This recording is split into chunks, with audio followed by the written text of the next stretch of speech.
Oilasiga va do'stlariga kam telefon qiluvchi insonlar psixologiyada masofadan sevuvchilar deb ataladigan tipga kirishadi. Ular hech kimni suyamaslikda, muammolarini yolg'iz o'zlari hal qilishga o'rganib qolishgan. Xohlagani uchun emas, juda ham ko'p marta hafsalasi bir pul bo'lganligi uchun. Tashqaridan ular juda ham kuchli va mustaqildek ko'rinadi, xuddiki ularga hech kimning yordami kerak emasdek. Lekin ichkarida ular juda ham sezgir insonlar. Ular chuqur his qiladi, lekin shunchaki buni ko'rsatishmaydi.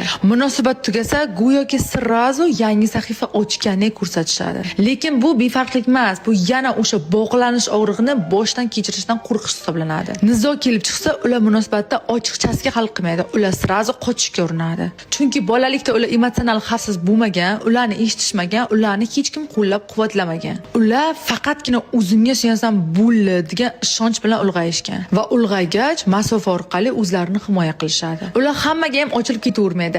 Agarda rad etishda eng kichik ishorasini sezsa, sirrazu yopilib qolishadi. Bu sovuqlik emas, bu yaqinlikda juda erta og'riq berishini tushungan insonlar hisoblanadi. Qani shunaqa insonlar qancha ekan? Videoga like bosib, kommentariyada men so'zni yozib qoldiring. Agarda 1000 ta kommentariy yig'sa, aynan mana shu mavzuda men darslik tayyorlayman.